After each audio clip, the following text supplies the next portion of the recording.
wax ni décharge la boo xam ni dafa nekk cëppaandaw coopération bi nu am ak Saint-Dié-des-Vosges ak la France. Projet bi wax na ni ëpp na milliard mais ci ñetti at la ci ñetti at 2022 ba tey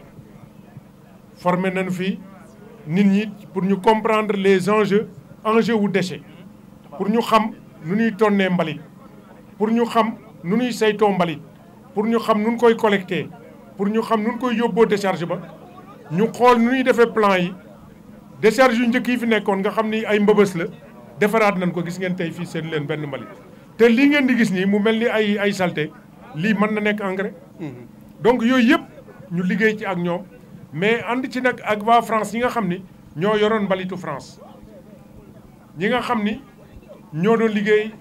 GESCOT ñi nga xam ni ñoo nekkoon Aqua Assistance ñi nga xam ni ñoo nekkoon di gérer ndox mi France ñoo ñëpp nekk ci ànd ak ñun mais ñun itam ñu ànd ak suñuy organisation ay UCG ay SONAGED ay gouvernement bi les directions de l'environnement ñoom ñëpp ñu gunge ñu def benn étude environnementale boo xam ni respecté na loi Sénégal ak règlement Sénégal ñu jox ñu quitus tey entreprise bi fi nekk nii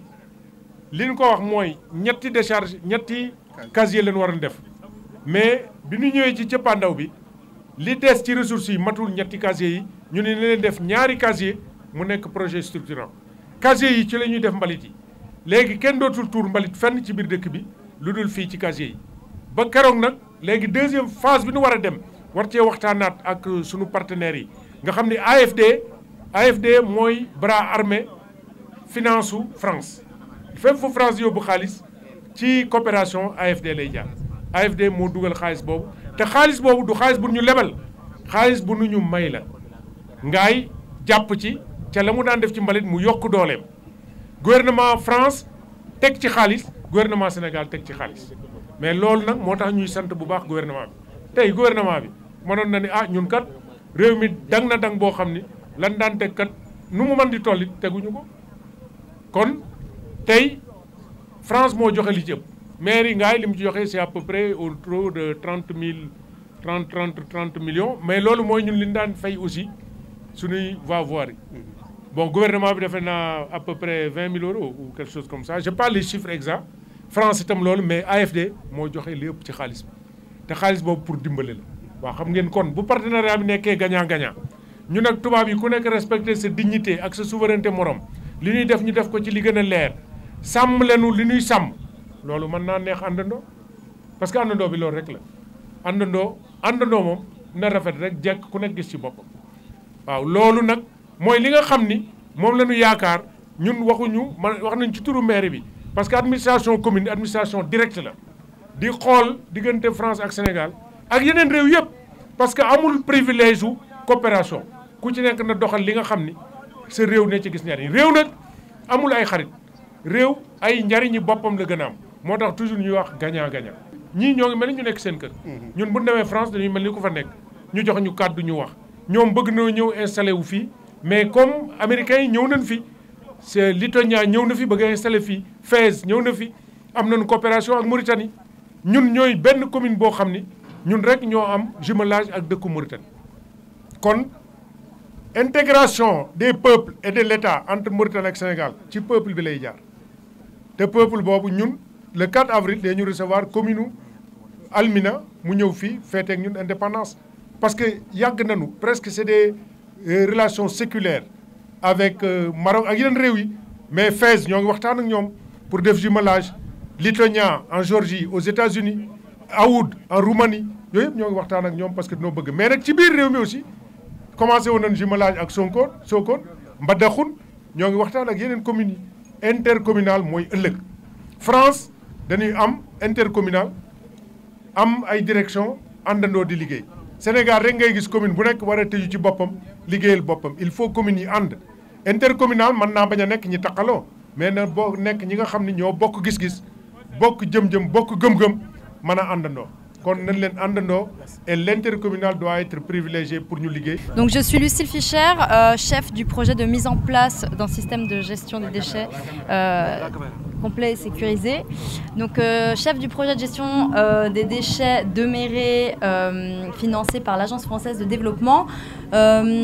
qui est porté par le partenariat entre la ville française de Saint-Dié-des-Vosges et du coup la commune de Méret. Mon discours est également ce qu'a dit monsieur le maire, donc c'est un partenariat de base entre ces deux communes de longue date, depuis 1991.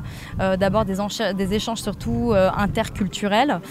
qui ont par la suite évolué en fait vers ce projet de développement.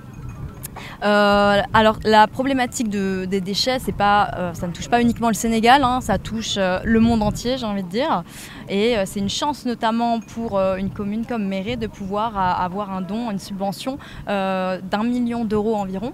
Alors il faut convertir en francs CFA, mais c'est une énorme somme qui lui permet justement de trouver des solutions concrètes à ce problème. Par rapport à la décharge notamment qu'on est en train de construire, donc installation de stockage des déchets non dangereux, c'est vrai que Méret peut être considérée comme une commune de référence, en tout cas c'est les ambitions qu'on a, puisqu'il y a très peu de structures de ce genre au Sénégal et même je pense en Afrique de l'Ouest. En général ce sont des décharges sauvages, les déchets sont tout simplement entreposés dans un même lieu, brûlés par la suite, avec toutes les nuisances que ça peut engendrer, en plus des risques sanitaires, environnementaux, sociaux, etc. Donc c'est vraiment novateur pour la commune et on espère vraiment, l'objectif c'est de pouvoir plus tard dupliquer justement ce qui a été fait à Méret, tout ce dispositif, ce projet à d'autres communes. Donc c'est pour ça, c'est un enjeu auquel on tient et c'est pour ça qu'on mobilise tous les efforts possibles et imaginables pour que ce soit une réussite. Et pour l'instant, justement, on est sur la bonne voie, les travaux avancent très très bien. On n'a pas eu de problème ou autre, on est complètement dans notre planning. Donc voilà. Également, ce que je voulais souligner, c'était le soutien effectivement de nos partenaires techniques, notamment pour la construction de cette décharge. Ça a d'abord été Aquassistance, qui est du coup une association de solidarité internationale avec réunissant des bénévoles de Suez, et également du coup de la Sonaged, qui ont permis déjà de faire une étude de faisabilité pour cette décharge. Effectivement, identifier le lieu et comment... Je parle de la décharge en l'occurrence puisqu'on est là pour ça, mais c'est également le cas pour tout ce qui est dispositif de collecte ici dans la commune, qui est inclus également dans le projet. Donc voilà, je voulais rappeler l'importance effectivement du soutien de ces partenaires techniques sans qui rien n'aurait été possible et dont vraiment l'expertise, les compétences sont essentielles.